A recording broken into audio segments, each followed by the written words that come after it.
Hello there, and welcome to episode 15 of my Rimworld tutorial series. I'm Icon, and today we're going to talk about mid and late game defense. So, topics today will be how to set up your base to survive into the later stages of a game. I already covered that topic a bit, but today I want to emphasize a bit more the things you can do for your colonists as well for your base.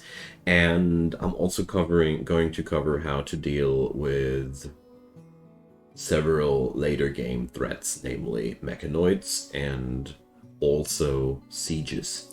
Don't know if I covered that already in a past episode, but I highly doubt it.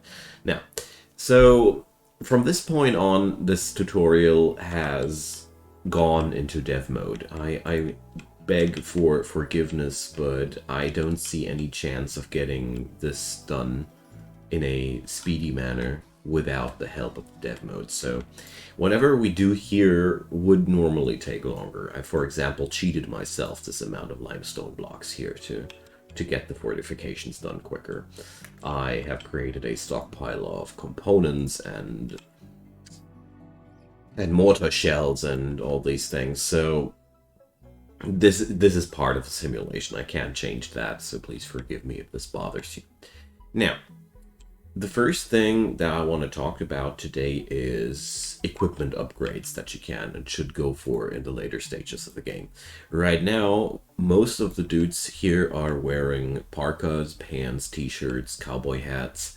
These items, they almost provide no protection. I mean, it depends on the used materials, but you see here that's a pretty normal standard average armor ratio here. And let's compare that to Emmanuel, whose resistances here are on sharp. That's bullets, everything bullets is sharp damage. It's on 71%.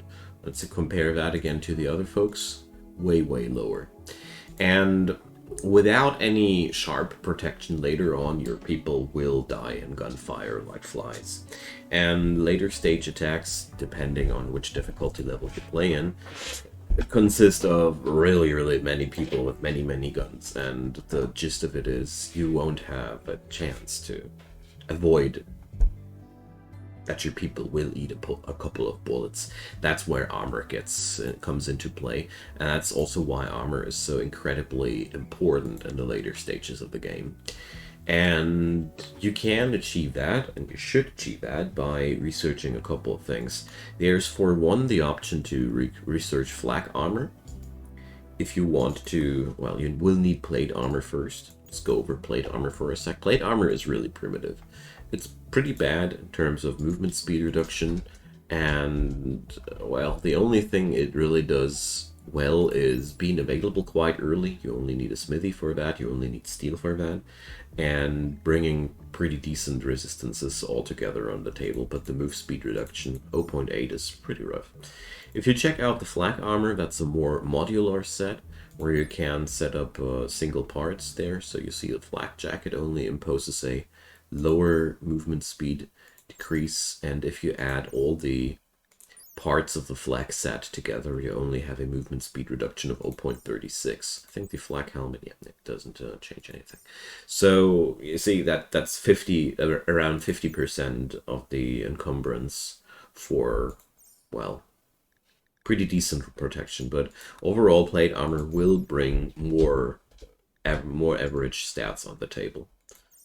Also, it's worth mentioning that if you run different material mods, you can also craft plate armors out of different materials, which bring different modifiers to the stats, whereas flak armor will always stay as it is. There's nothing to change there.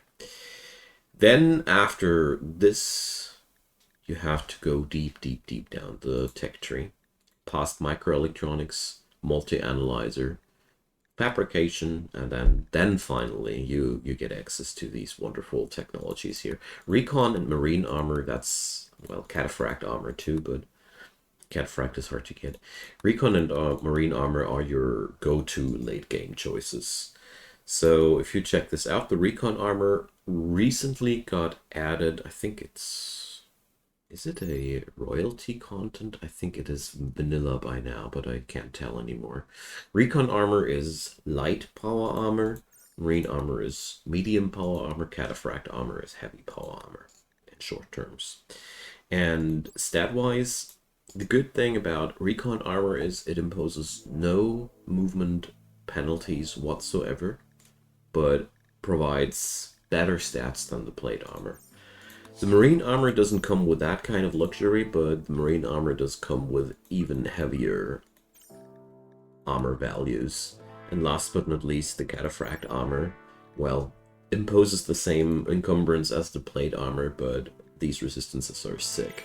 I did now jump over the helmets. Of course, helmets should be also used whenever available, but they are pretty, well, more optional than the torso armor pieces in my personal opinion. The big issue with these things is they are pretty costly. You need to produce them at their fabrication bench at the cost of plasteel, advanced components, and I think there are some other things involved, gold or something like that. Can't remember exactly anymore. But the gist of it is, these armors, it will take you quite some time until you can produce them. Even if you force your production and your research into that direction, it's still a hell of a job to get there quickly. Luckily, we got a combat supplier here in town. I didn't cheat that in. He came on his own volition. And combat suppliers are your go-to people to stock up your gear, and that's why I loved it that this guy showed up. So, combat suppliers, always check out what kind of armors they got. Here, wonderful example, uranium plate armor. There's always a bit of a different multiplier on these stats due to the materials, so this, for example, uranium is, if I see it correctly, even worse than steel. There's not always an increase of the stats, but yeah. If you can grab these higher quality armors here, like flak jackets, I personally love to buy flak jackets early game. If I can build them myself, just buy a couple of flak gear pieces, because they are not that costly, and they provide pretty decent protection up all to the mid-game. Yeah, and that sums up your defense choices equipment-wise. There's, of course, other useful gadgets that we're going to talk about here. And, well, I forgot to cheat them in, so let's do this. So, items that I really, really love to use are shield packs. Low shield packs. A low shield pack is a wonderful thing. You wear it, and, well, since it's cheated, I don't feel bad about using it. So you put it on your dude, and then you can deploy it. What it does, it creates an impenetrable bubble that allows your folks to shoot out, but the enemy can't shoot in. The low shields, well, I'm not sure if they collapse under gunfire or under the expiration of a certain time. I never really tried that out. But let me say, they can really make a big difference, especially when you're sitting with your folks somewhere here down the firing range. And there's just more enemies than you can possibly tackle. Low shield packs are really, really powerful. You can produce them by yourself by researching them here with the shields technology. And once they are used up, you can just recharge them at the machining table. Let's see, can I already do that?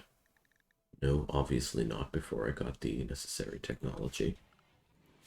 Well, so we're going to get ourselves a high-tech research bench, the free one, you know, with the God mode.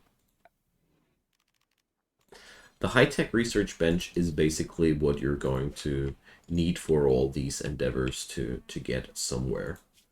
You'll first research the multi-analyzer, and then this is the upgrade you'll need to access all the technologies behind that.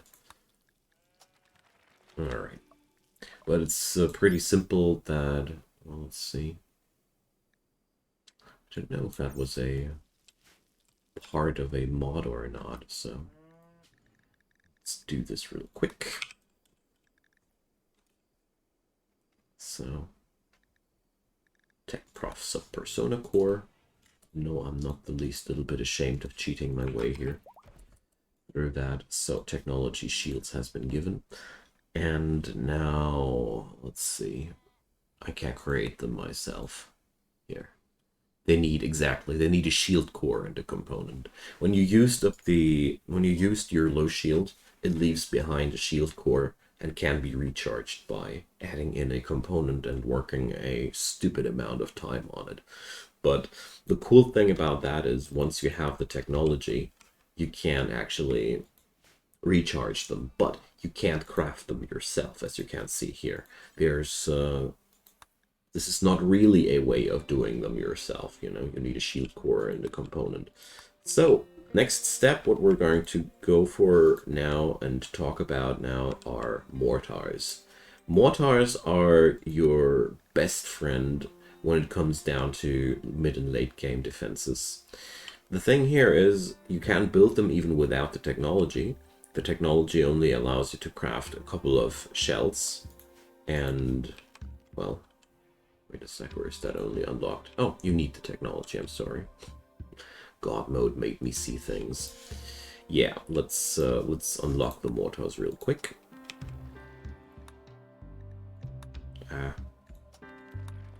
Here, can access that real much quicker. My bad. So, mortars need reinforced barrels, components, and steel. Reinforced barrels have been introduced in version 1.3. They are a component that's necessary for your mortars that can't be built. You have to buy it or loot it. If you don't like that, you can change how it works in your storyteller settings. In the customized settings, you can reconfigure to classic mortars. The thing here is, the way mortars work nowadays is that you not only need the reinforced barrel to build them, but every 20 shots you have to reload the barrel. The benefit we have from that compared to classic mortars is that they shoot more exactly. There's less deviation per shot, and they are less costly in general resource-wise, if I remember correctly. Now, to use your mortars, you can just configure them and tell them what kind of shells to use. I strongly recommend you to only use one type of shell and don't leave many options open. And the most used shells on my side are high explosive shells and EMP shells. There's a honorable mention to incendiary shells that just spread fire. They are really useful for sieges. One word about shells though, I strongly recommend you to store them not here, for example. Don't store your explosives right next to all your other stuff. I personally do most of the time a room where I store the explosives, or I use a remote room like that one here where I allow mortar shells with a important priority, and then people can carry that stuff in there. Because there is nothing worse than a random electrical discharge in your current network, which can happen, you know. Just spreads a fire on your shells and then they explode and then they burn down your entire warehouse. Store them somewhere where when they explode, don't take all your other valuables with them. This spot here is also a little bit debatable because, you know, there's only one wall between these. I personally prefer a room somewhere else, like the prison here. The prison here seems like a good thing, but I guess you get the idea. Now, base building wise, there's not really much that I haven't spoken about yet. I'm not a big fan of killboxing that much because the AI storytellers adapt nowadays way too good into strategies like that. So if I would build this trap corridor wider and wider, I would for once spend more and more resources in my defense. And for the other thing, I would provoke the storyteller more and more to send me sappers and breach raiders. So therefore, my personal favorite course of action is to build my bases at some point, something like... So my later stages of a base might be looking like something like this here. It's one thing that I love to do. Create a inner wall, for example, where if breach raiders would come into, I'd have the option to allocate my forces here, have a choke point again, where I can force the enemies into smaller numbers, and utilize that. Clustering your base into rings like that, you can also put down traps and security panels and whatnot, can be a really powerful move. One other honorable mention that I want to give here is, well, seriously, I can't finish that now. Well, okay. Is to work with IEDs and stuff like that to provide explosions or Molotov cocktails and such, and use a network where you got doors here and there. And your regular setup would be to leave them open. And of course, you'd be spreading these barricades and all like that further down the road. Basically, just imagine that this whole thing would be lengthened like that. Regularly, these doors are held open. Send someone down there for illustration. Regularly, these doors are open, and these doors should be open as well. And once the raid pours in, you will be sending one person to trigger these doors and close them. Just like that. And another person standing up front here and tossing a Molotov cocktail into this and setting the wood barricades and all on fire. You can maximize this effect by putting down wooden floorings, basically everything flammable in there. And then once the raiders realize that they are trapped in there, put your strongest constructors next to the doors and repair those doors that get attacked by the enemies. This results in extreme temperatures inside there that will be automatically killing enemies for you. The heat box is something that I wanted to talk about. I hope you get the idea without me illustrating it here in practice. Now, let's talk about the other types of threats, because we still got the time here. Just thinking for a moment if there's anything considering base defense, but, well, there's not much more than that.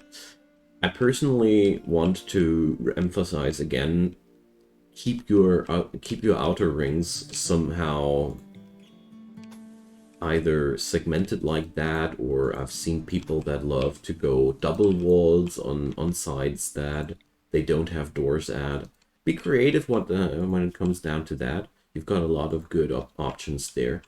Honorable mention goes to the IED traps. They are high explosive thingies which can be detonated by touch or bullet impact. They can be used to start fire traps, for example, like I mentioned them here. The bottom line, before I go into the next topic here, is don't rely on one type of defense. Don't do it. Try to spread as many defensive options into your base as possible. I am also a big fan of spreading gun turrets through my base. Some random turrets just standing here and there and everywhere, because I personally play without friendly fire, so that's making it a lot easier, so my turrets can't really kill me. But there's another thing. Turrets explode when they get attacked, sometimes, which can take out several melee attackers at once. And also they attract enemies, which can be insanely valuable to defend yourself against all manner of different things. Okay, so let's create one thing I need though, and that's a smoke launcher. The smoke launcher, I don't know if I talked about them already, is your best friend when it comes down to late game threats. Every colony should have at least one smoke launcher and one EMP grenade. These are well, I personally prefer EMP grenades over EMP launchers because they have shorter attack times. Your own decision. And let's start the usual situation that will happen at some point. We're going to execute a raid with specifics. Let's see. Let's go with a pirate point, and here, 1,000 points, siege. Random. So sieges are something that will just happen to you at some point. It's always the same procedure. They drop pod onto you, and then they go somewhere where they like to fight you, or where they want to siege you, basically. It takes a little bit longer than usual because they're going this way around. And once they are gathered together here, they'll receive an airdrop delivery with the necessary materials to build mortars, and they got food, they got extra steel and shells. This is a situation where your enemy will keep shelling your base until either enough time has passed and they decide to attack you, but that can take quite some time. They even get replenishment ammunitions via airdrops. Or you dealt enough damage to them to provoke them to finally attack you. And that's what we're going to do here with these mortars. You just put people onto the mortars. And since we configured them correctly, they're loading high explosive shells here. And once that's done, your folks will automatically try to target enemies. I personally would strongly advise you to set a forced target. I mean, that doesn't mean that you're actually going to hit, but yeah, you know. And I'm trying to aim for the shells, because a hit onto the shell would explode the stack of shells, would deal a lot of damage. So, set forced target. As you see, the first shell is already flying, and now we're waiting. Trajectory is hitting in, and we actually hit an enemy. Norbert already lost his leg. And sieging your siegers is one of the best strategies I personally can advise. If that doesn't work, if you really can't go for that, look at your enemies. If they don't have anything with extremely high ranges, like sniper rifles or something like that, this is a little bit unlucky with the assault rifle. But if they all have low range weapons, which can happen, you can also put somebody with a sniper gun up here, for example, or over there, and keep shooting them. Because at some point, when enough enemies have been hit there, or have been wounded, let's see, next couple of shells incoming. Once enough people have been wounded, they will attack you. And we had a lucky hit here onto the shell supplies. Actually did it. And yeah, let's speed things up by stopping that and do some explosions via the death mode. So, as you see here, now they're assaulting the colony. As soon as enough people there have been hit, they will automatically attack your folks. And if you pull this off like that, they will pour into your base, like fools that they are. Job's done. Wonderful. So that's how you deal with sieges. You either lure them out with high-range weapons, or you siege them yourself, or as a last effort strategy, if nothing of that works, send in animals, animal attackers. I like that strategy too. Or, you know, be creative. But don't sit it out. By all means, that's the worst strategy to go for. Sitting out a siege, it's most likely the hardest way. I've had situations where I had to, and I don't want to ever again. Okay. So next part, let's do another incident there. So let's see, Mechanoid. Let's drop a Mechanoid.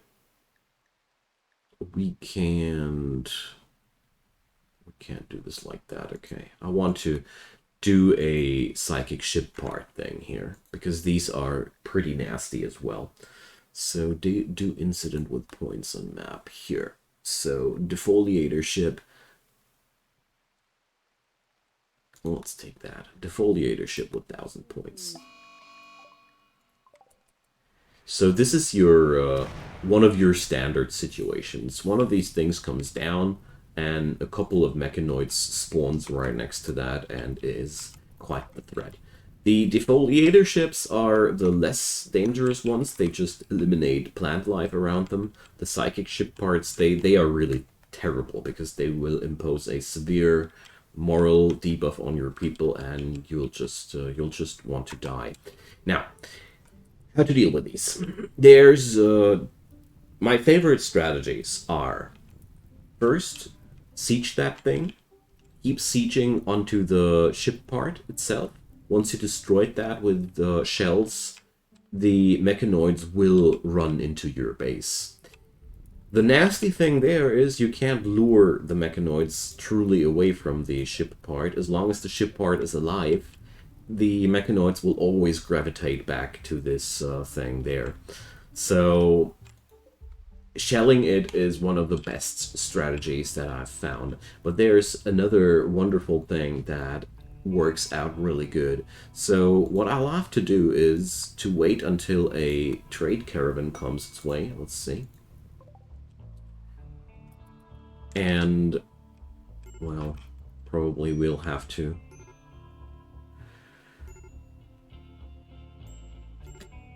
So, well, let's just imagine that trade caravan comes along the way here, or a raid does come the way here.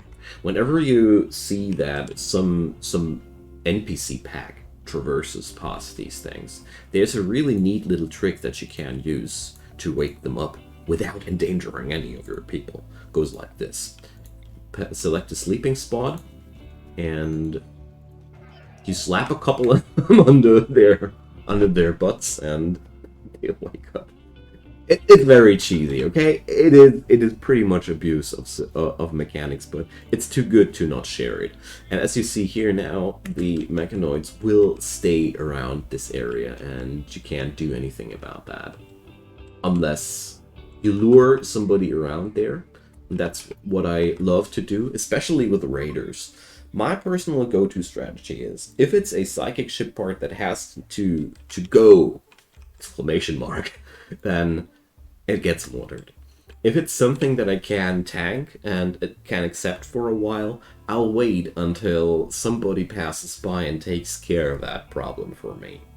If all of these things are not applicable again, well, I've even left maps already because of too many mechanoids there. Be careful with that. These things can annihilate complete colonies. And now let's go for the last real nasty thing that will and can happen. Mech clusters. Mech clusters are horrible in their own regard. So mechanoid clusters are pretty similar to what we've seen before. They come with a couple of mechanoids and turrets. These turrets, they are pretty horrible. They have insane ranges. They explode when you melee them. They are just insane.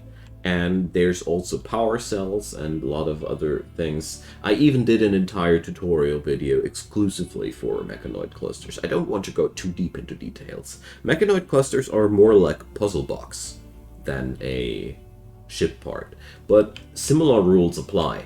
You can wake them up by slapping beds under their butts.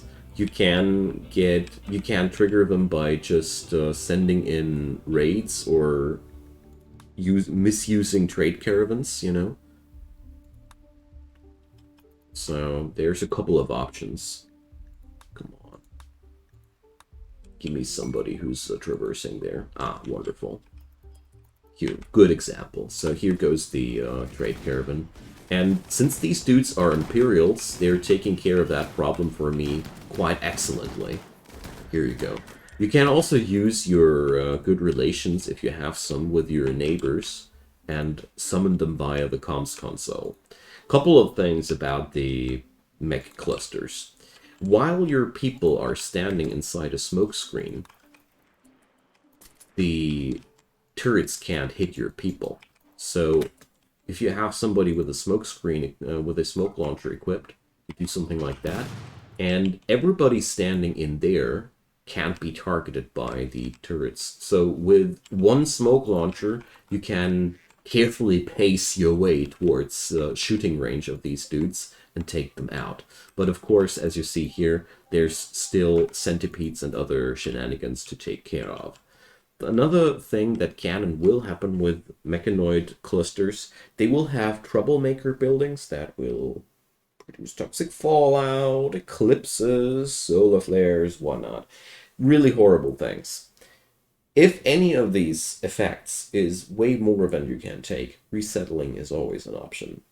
But you'll have to take care of these buildings one way or another, and that's why again, mortars. Mortars are your best friends.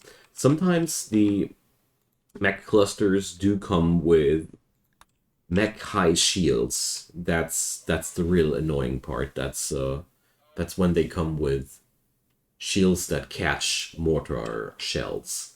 In this scenario, you always have to shoot one EMP shell first, and then the high explosive shells. And you have to orchestrate that manually in a way that always the EMP shell fires first. The window of opportunity is rather slim. You have, I think, 10 seconds to fire your stuff in.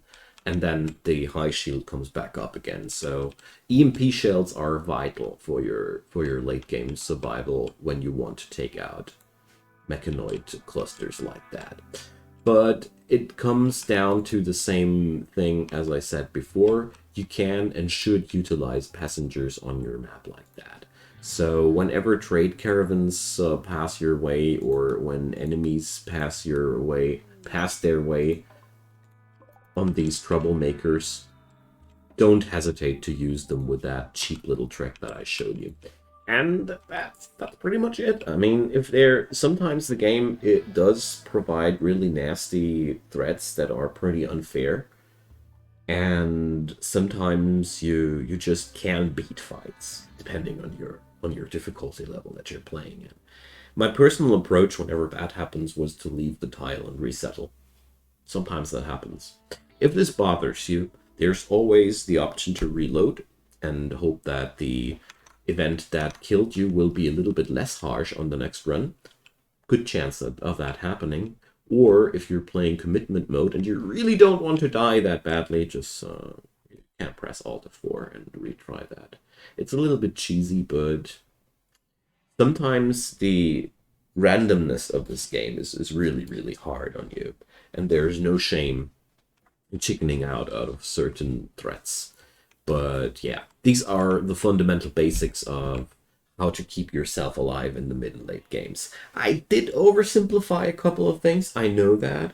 I know that you probably could use more in-depth stuff about mechanoids and mech clusters and all these things, but I don't want to kill all the fun by spoilering all that. I think I gave you an idea what to pay attention to, and especially I want to emphasize it one last time here at the end of this video.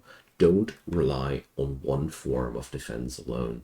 Don't rely on your kill box alone. Don't rely on your traps alone. Don't rely on your walls alone. The AI storyteller will always find ways to breach your defenses. And of course, I didn't really cover infestations here, but infestations are pretty easily explained. Everybody stands in front of a choke point and people shoot in, and you need to have 3 people in front of a door that should be as heavy as possible equipped and should have melee weapons equipped if possible. That's pretty much it. And then pray to God that you're resilient enough. Frag grenades lobbed over the shoulder of people and right behind the front line also can't help. Alright, so feel free to drop me your comments down below if there's a certain topic in this regard, in this late game defense and combat regard, ask away. I might be even doing an extra episode for that. I just wanted to give kind of a summary in this episode because there's just so many things that are connected to each other and can be treated similarly that I felt like it was worth talking about. Alright, leave a thumbs up on that video if you enjoyed, and of course consider subscribing if you haven't done so already. I'd be deeply delighted if you did so, and turn on the notification bell if you want to miss none of my daily content. See you guys next time. Bye bye.